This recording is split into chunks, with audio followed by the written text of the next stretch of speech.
Good afternoon, I'm Brian Reagan, this is Tyler Kelly. And back behind me is Baby Yoda, or Grogu. You say, is that really the real Grogu?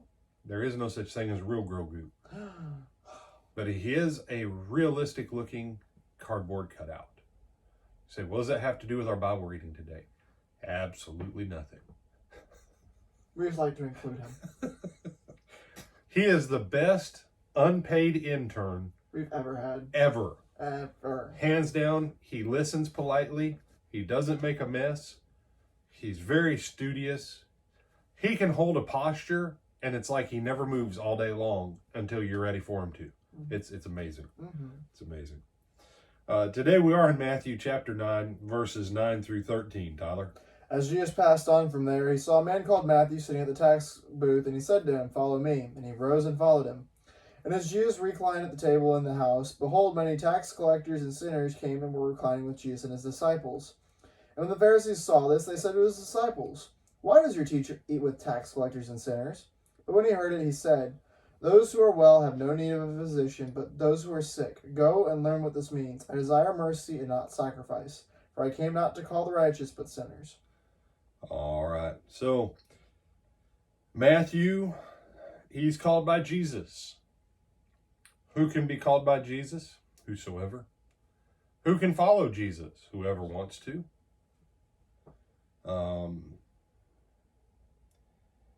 So he goes and he sits at dinner in the house, and the Pharisees come with this question: why does your teacher eat with tax collectors and sinners? Tax collectors were considered basically to be what? Traitors. Traitors.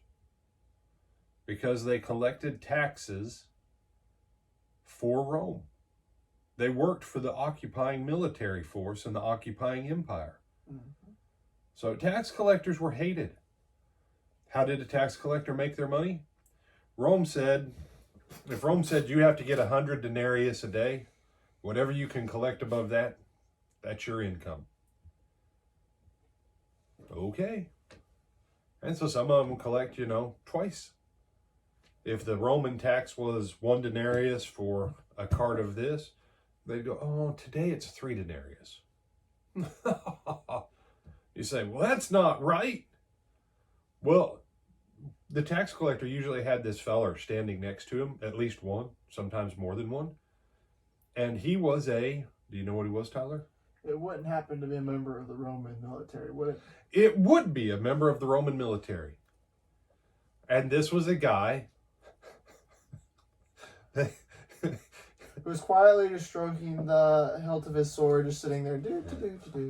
Yeah, come on. Open your mouth a little bit more, you little Hebrew. I'll take my gladius and smack you down. Give him the money.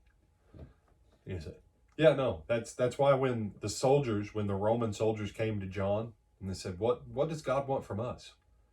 You say, the Romans came to John? Yeah. Roman soldiers came to John. They said, what should we do to be right with God? You know what John said? Be content with your wages and don't use threats and intimidation to coerce people. Because apparently the Roman soldiers were getting rich too. They said that's very mercenary. Well, where do you think the term mercenary comes from? Warfare for money, And so they were traitors, and they were despised, and rightfully so, because most of them were crooked, and they were part of the mechanism of abusing their fellow citizens. But listen to Jesus' response. Those who are well don't have any need of a physician, only those that are sick. To the Pharisees, he's saying, look, you guys don't need what I'm bringing to the tax collectors and sinners. Oh no, brother, the Pharisees were just as sinful. No, they really weren't. They had some heart issues, but as far as the actual commission of sin, Jesus never ever rebukes them on their righteousness. He tells them, though, you need to get your inside as good as your outside. Which means what? They knew how to do it. Because he doesn't spend the same kind of... His interactions with them is not the same as interaction with everybody else.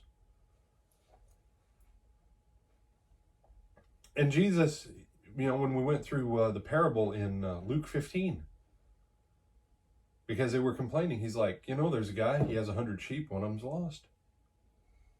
You Pharisees, you're the 99 that I don't have to go. You're not lost. Oh yeah, they're lost. No, they need to be born again. But they're not lost. They're not lost the same way as these people. Jesus is trying to get the Pharisees, if you would see it, Jesus is trying to get the Pharisees to switch sides.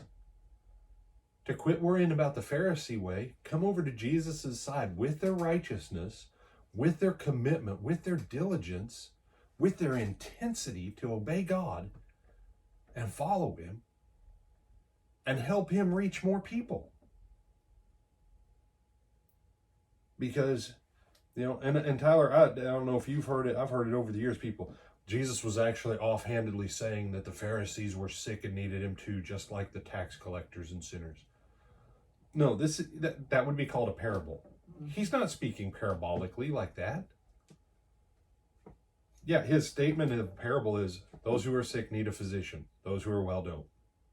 That's why I'm here, is for the tax collectors and the sinners. They need me. You guys just need to get a couple things straightened out.